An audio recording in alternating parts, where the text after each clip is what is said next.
दाय कृष्ण कृष्ण मते भक्तिवेदांत स्वामी निति नामिने नमस्ते सरस्वती देवे गौरवाणी प्रचारिणे निर्विशेष शून्यवादी पाश्चात्य देश तारिणी नमो भावनाय कृष्ण प्रेम पदायते कृष्णाय कृष्ण चैतन्य नामिने गौरतिशे नमः। हे कृष्णा करुणा सिंधो दीनबंधो जगत्पते गोपेश गोपिका कांत राधाकांत नमस्तते तप्त कांचन गौरांगी राधे वृंदावनेश्वरी वृषभानुसुते देवी प्रणमामि हरिप्रिये वाञ्छाकल्पतरुभ्यश्च कृपा सिन्धुभ्येव च पतितानां पावनेभ्यो वैष्णवेभ्यो नमो नमः। जय श्री कृष्ण चैतन्य प्रभु नित्यानंद श्री अद्वैत गदाधर श्रीवासादि गौर भक्तवृंद हरे कृष्णा कृष्ण कृष्णा हरे हरे हरे राम राम राम हरे हरे। हरे कृष्णा सर्वांचं स्वागत आहे आपल्या साप्ताहिक तुकामणी या कार्यक्रमामध्ये संत श्री तुकाराम महाराजांची अभंगवाणी। तर आज आपण घेतलेले आहे शहाणे बना या विषयावरती तुकाराम महाराजांचा हा अभंग, ज्याच्यावरती आपण आज चर्चा करणार आहोत। तर अभंग असा आहे, साखरेचे गोणी बैलाची या पाठी तयासी शेवटी करवाडे मालाचे पैपेटे वाहतात उंटे तया रागी कांटे भक्षावया वावगा हा धंदा आशा वाढवीती बांधुनिया देती यमा हाती जासी असे लाभ तोची जाणे गोळी इरती बापुडी सिनली वाया तुका म्हणे शहाणा होई रे गभारा 84चा फेरा फिरू नको। तर आजच्या कथेची रूपरेषा अशी आहे, आपण या अभंगाची व्याख्या बघू, त्यानंतर साधूचे 4 वरदान, आपले गंतव्यस्थान, 3 प्रकारच्या काळातून सुटकेचा मार्ग, गतजन्माचा मागोवा, जन्म मृत्यूच्या चक्रातून सुटण्याचा मार्ग। तर ही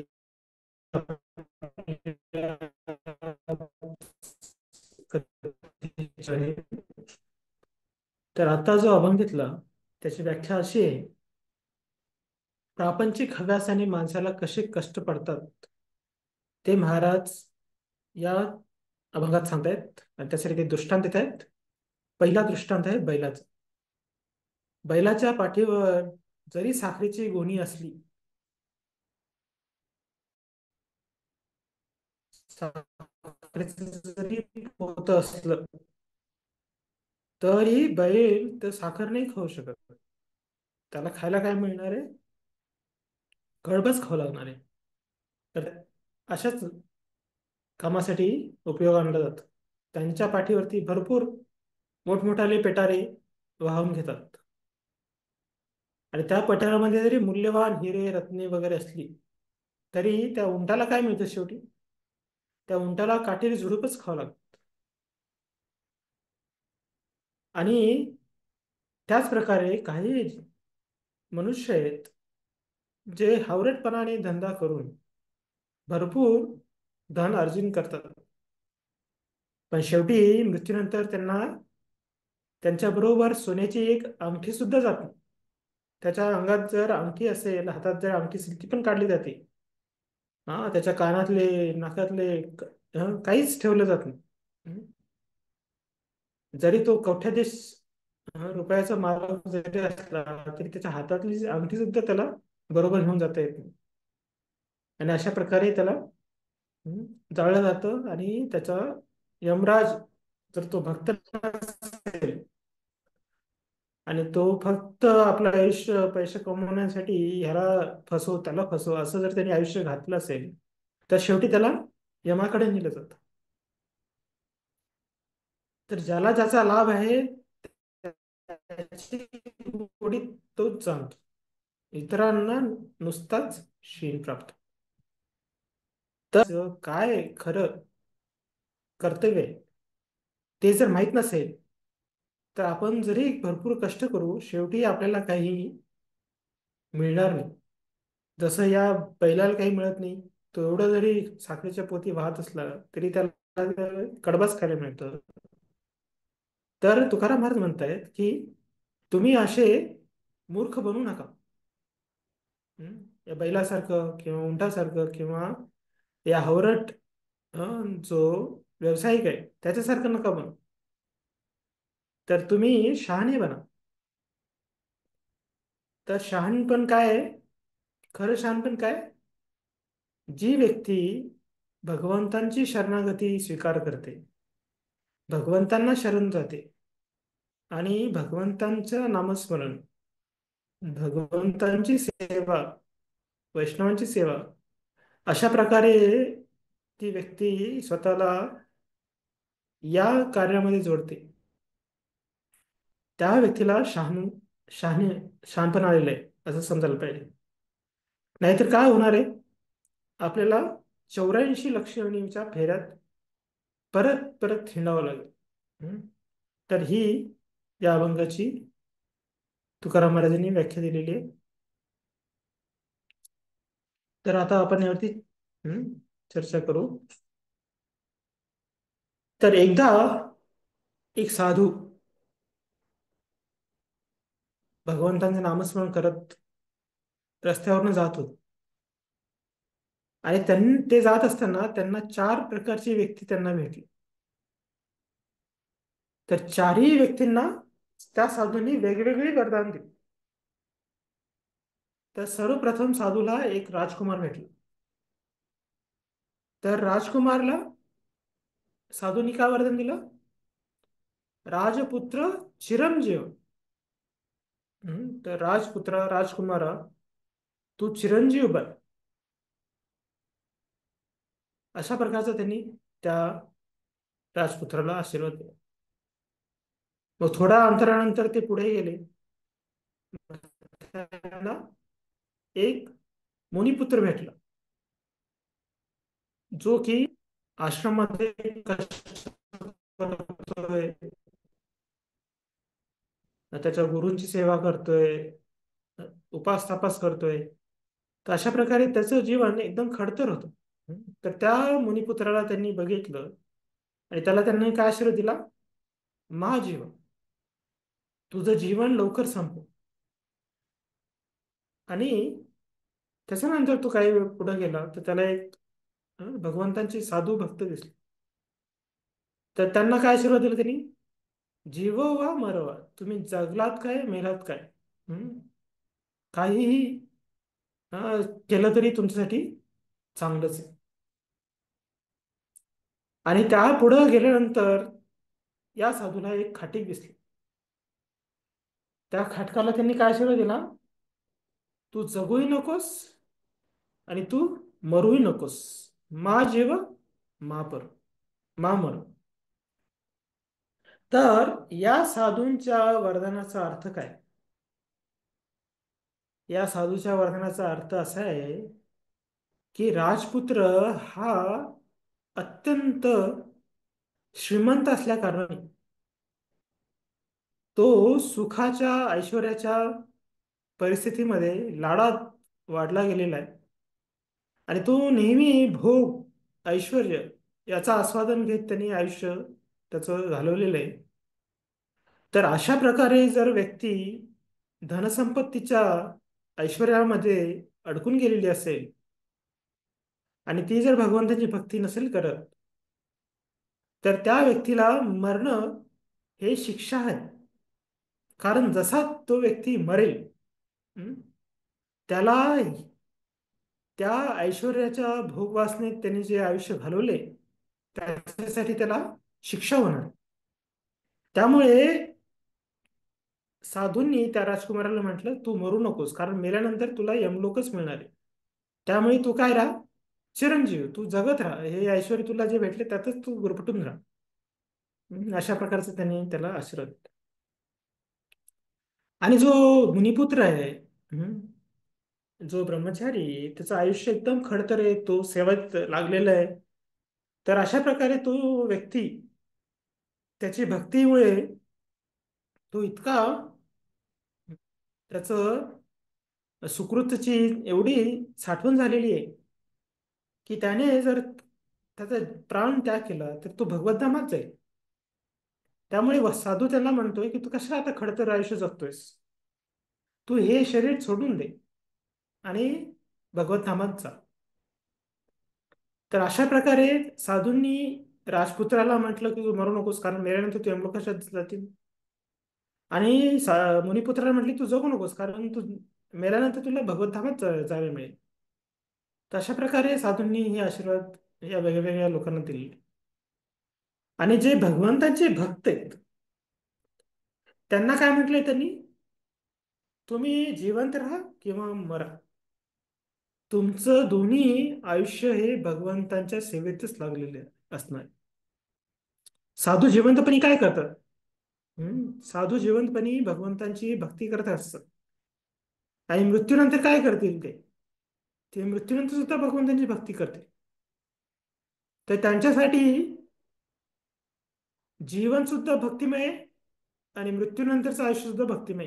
त्यामुळे त्यांना काही फरक पडत नाही ते जगले काय, त्यांचा मृत्यू झाला काय. त्यांचं आयुष्य हे भगवंतांना पूर्ण शरणागत असल्या कारणाने ते कुठल्याही परिस्थितीत असो, काहीही त्यांना हानी होत नाही.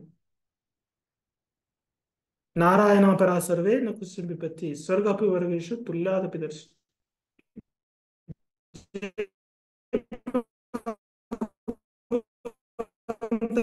नारायणांना शरण गेलेले आहेत आणि त्यांची भक्ती ही भगवंताप्रती सदैव चिरकाल राहणार आहे. त्यामुळे त्यांच्यासाठी मृत्यू हे भय भयभीत करणारा विषय नाही. तर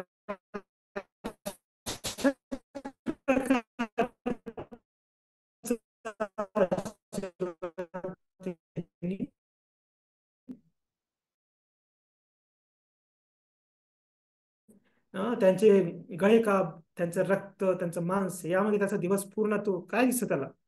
दिवसभर त्याच्या दुकानात काय असतं? शिर, त्याच्यावरती रक्ताचे.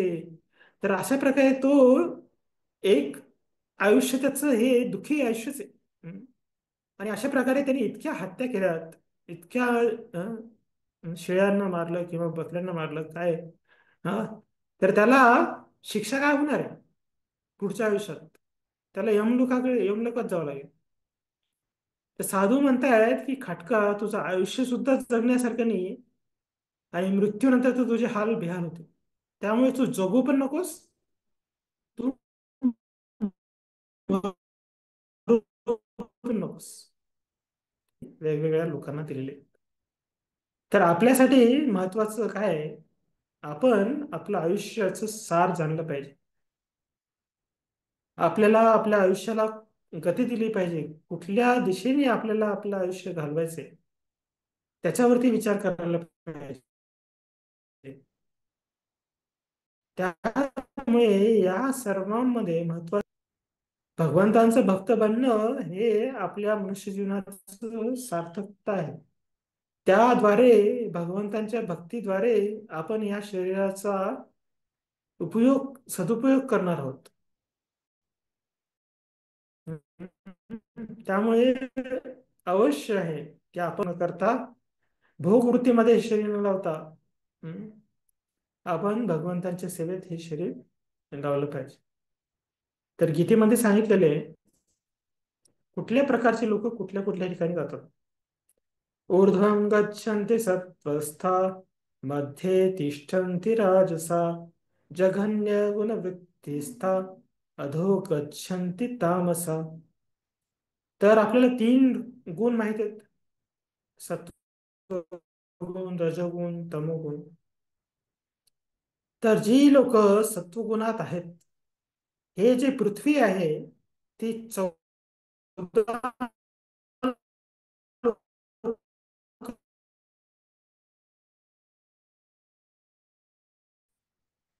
तर तर ती पृथ्वी लोकातनं प्रवेश करेल स्वर्गामध्ये.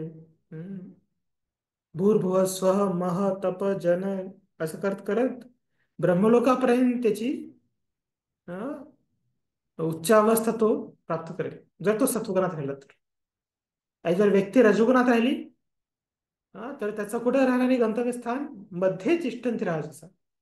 जे राजसिक वृत्तीचे लोक आहेत ते मध्येच राहतील, म्हणजे या पृथ्वीवरतीच राहतील.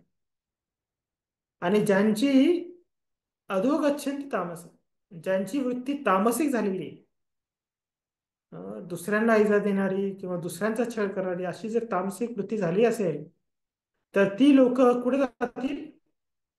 खालच्या लोकांमध्ये. नरकांचे खालचे सर्व लोक, पाताल, सुतल, वितल, तलातल, महातल, अशा प्रकारची जे खालची लोक आहेत, त्यामध्ये ती व्यक्ती प्रवेश करते. तर हा व्यक्तीला नेणारा अं, आपला गुण आहे. आपण ज्या गुणात राहू ते आपल्याला या ठिकाणी देईल. पण आपण जर शुद्ध सत्व, म्हणजे भगवंतांचे भक्त झालो, तर आपण ना वरती जाणार, आपण ना खालती जाणार, ना आपण या भौतिक जगात राहणार. आपण भगवंतांच्या धामातच जाणार. जन्मकर्मचे मे दिव्यम एवं वेति तत्ता त्यक्ता देहम पुनर्जन्म नैति मामेति स्वर्जन. तर ज्या व्यक्तीचं मन भगवंतांचे जन्मकर्म, त्यांच्या लीला वगैरे ऐकण्यात व्यतीत होतंय, तर ती व्यक्ती मृत्यूनंतर भगवंतांच्या धामात जाईल. ती परत या भौतिक जगात येणार नाही. त्यामुळे सांगितलेले आहे की भक्तीची महानता काय. यस्या वै श्रूयमाणायां कृष्णे परमपुरुषे भक्तिरुत्पतते पुंसा शोकमोह भयापहा. तर बघा, आपल्या जीवनाचा काळ तीन प्रकारचे आहेत. एक आहे भूत, म्हणजे जो काळ गेलेला आहे. त्याच्यानंतर आहे वर्तमान, जो चालू असलेला काळ आहे. आणि जो येणारा काळ आहे त्याला म्हटले भविष्यकाळ. तर या काळाद्वारे आपल्याला काय प्राप्त होतं? भूतकाळाद्वारे आपल्याला शोक होतो. आपल्याला नेहमी वाटतं, अरे मी हे करायला पाहिजे होतं, अरे मला ते करायला पाहिजे होतं. तर नेहमी आपण जे भूतकाळ आहे त्याच्यामुळे शोक आपल्याला प्राप्त होत असतो. आपल्याला नेहमी दुःखच होतं की अरे मी काय ते करायला पाहिजे होतं, मी काय ते करायला पाहिजे होतं.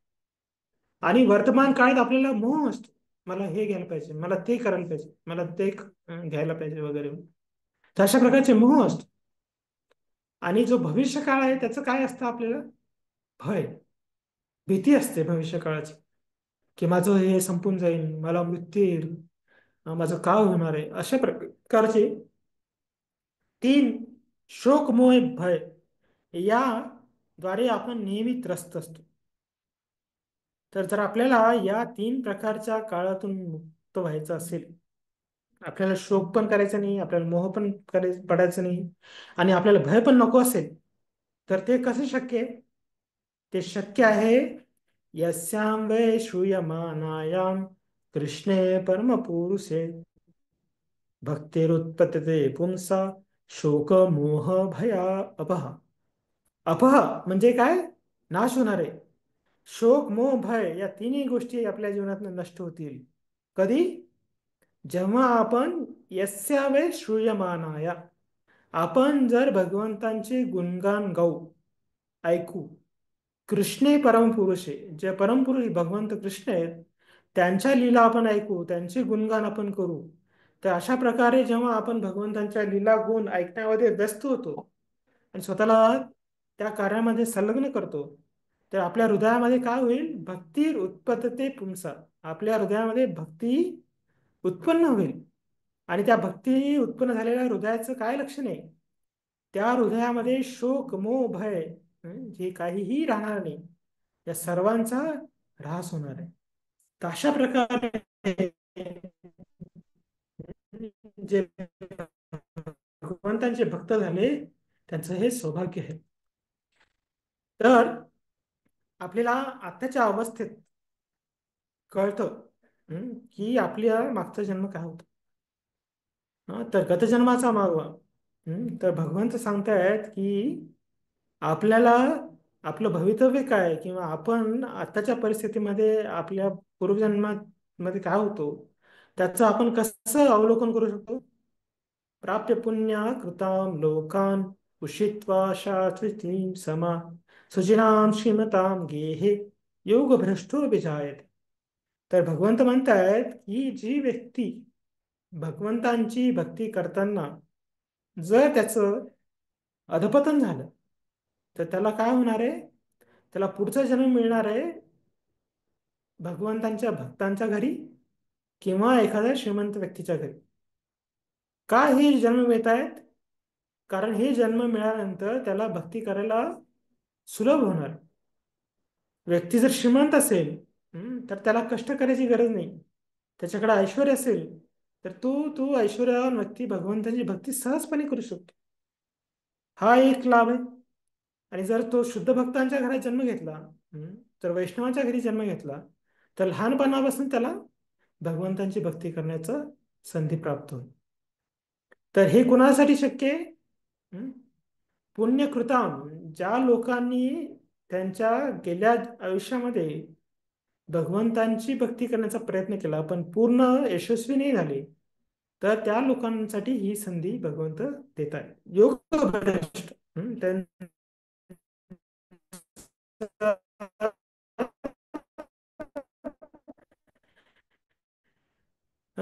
जे काही ती साधना वगैरे भगवंतांनी दिलेली. शरीरामीश्वर गृह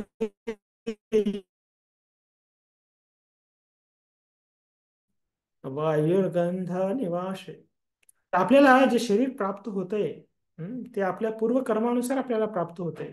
त्यानुसार व्यक्ती पुढचं शरीर धारण करतो. तर काय सांगितले तो उदाहरण काय दिले? वायुगंधा निवासयत. जशी हवा आहे ती जर गुलाबाच्या बगीच्यातनं बाहेर पडली तर त्या हवेला कसला सुगंध येणार आहे?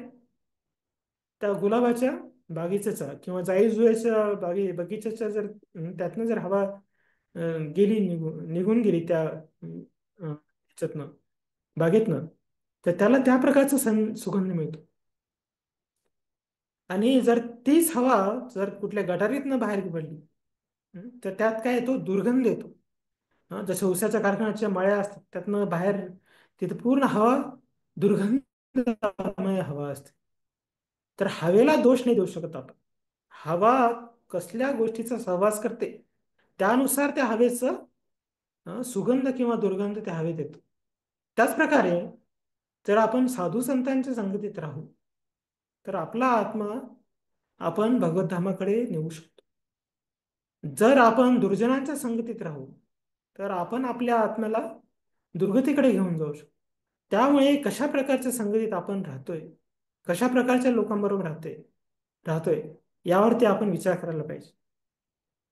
आणि भगवद्गीतेमध्ये भगवंत सांगतायत अंतकालेच मामेव स्मरण उक्ता कलेवर या प्रयाती समद्भावम यासी ना संशय.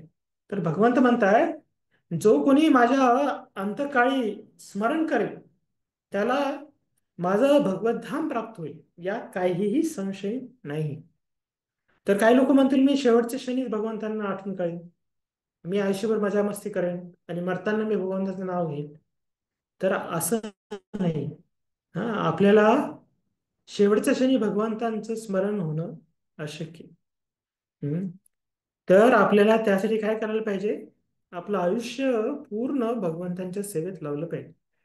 आता जी अवस्था आहे, आता जी काही वेळ आपल्याला भेटलेली आहे ती सुद्धा आपण भगवंतांच्या सेवेत लावली पाहिजे, जेणेकरून आपल्याला अंतकाळी भगवंतांचं स्मरण होऊ शकेल. म्हणून जे भक्त आहेत ते प्रत्येक क्षण भगवंतांच्या सेवेत लावतात. तर जन्ममृत्यूच्या चक्रातून सुटण्याचा मार्ग काय? जन्म कर्मचे मे दिव्यम यो वेती तत्वत. तर आपल्याला भगवंतांच्या लीला, त्यांचे क्रिया हे जे दिव्य आहेत त्याला पूर्ण तत्वता जाणण्याचा प्रयत्न करायला पाहिजे. आणि आपण हे कसं जाणू शकतो? भगवंतांची जन्म कर्म दिव्य कशा प्रकारे आपण जाणू शकतो? तर आपण हे जे ज्ञान आहे ते साधू संतांकडनं ऐकलं पाहिजे. तेव्हा आपल्याला कळेल भगवंतांचं जन्म कर्म काय. जर आपण दुर्जन लोकांकडनं ऐकू तर आपल्याला भगवंतामध्ये सुद्धा दोष दिसतील. काही लोक म्हणतात ना कृष्णाचा कसला अवतार आहे, त्याच्या 16,108 बायका होत्या, तो किती कामी होता वगैरे असं. जर आपण जे अभक्त आहेत त्यांच्याकडनं आपण भगवंताबद्दल ऐकू तर आपल्या मनात सुद्धा भगवंताप्रती भ्रम निर्माण होईल. हम्म. तर अशामुळे आपण चुकीच्या व्यक्तींकडनं ऐकलं नाही पाहिजे. आपण शुद्ध भक्तांच्या मुखारविंदातनं भगवंताची लीला ऐकल्या पाहिजे. तर अशा प्रकारे जे भक्त भगवंतांच्या प्रेमात हम्म, आहेत त्या व्यक्तीकडनं आपण ऐकू, म्हणजे भगवंतांची भक्ती करतायत अशा साधू पुरुषाकडनं आपण ऐकू, तर काय होईल? आपल्याला पुढं भगवंतांच्या सेवेत आपल्याला जन्म मिळेल. त्यक्ता पुनर्जन्म देहम, हा शरीर त्याग केल्यानंतर आपल्याला परत भौतिक जगात यावं लागणार नाही. आपल्याला भगवत धामात जाण्याची संधी प्राप्त होईल. त्यामुळे आपण आपल्या आयुष्याचं जर सार्थकता करायचे, आपण जर स्वतःला शहाणपण जर आपल्याला आणायचं असेल, तर आपण आपल्या आयुष्याचं बैलासारखं किंवा उंटासारखं भौतिक गोष्टी जमवण्यामध्ये खर्च न करता आपण आपला वेळ, आपली शक्ती आणि आपली बुद्धी ही भगवंतांच्या सेवेत लावली पाहिजे. शुद्ध भक्तांच्या सानिध्यामध्ये भगवंतांचे गुणगान ऐकण्यासाठी आपला वेळ आपण खर्च केला पाहिजे. आणि अशा प्रकारे जेव्हा आपण आपला वेळ शुद्ध भक्तीमध्ये लावू, तर आपल्याला नक्कीच भगवान धामात जाण्याची सुवर्ण संधी मिळेल. आणि हेच खरं जी व्यक्ती आयुष्यात उतरवते ती व्यक्ती शहाणी आहे. अन्यथा बाकी सर्व लोक हे मूर्खामध्येच गणले जाते. किती त्यांच्याकडे करोडो रुपये असो, किती मोठा बंगला असो, पण जर ते भगवंताचे भक्त नसतील तर काय त्यांचं गंतव्यस्थान? हम्म. आणि जरी भक्त हा झोपडीत जरी राहत असेल, त्याच्याकडे खायला जरी काही पैसे नसतील, पण तो भगवंतांचा जर अन्य भक्त असेल तर त्याला मृत्यूनंतर भगवत धामात जाण्याची संधी प्राप्त होईल. तर तेच खरं शहाणपण आहे. तर हे आजच्या श्लोकाद्वारे आपल्याला तुकाराम महाराजांनी शिकवलेलं आहे. धन्यवाद. हरे कृष्ण. कोणाला काय प्रश्न धन्य- असेल ते विचार. धन्यवाद प्रभूजी, खूप छान निरूपण केले तुम्ही आजच्या अभंगाचं. कोणाला प्रश्न असेल तर तुम्ही अनम्यूट करून विचारू शकता. हरे कृष्ण. किंवा काही कमेंट्स असतील, प्रश्न असतील तर विचारू शकता तुम्ही.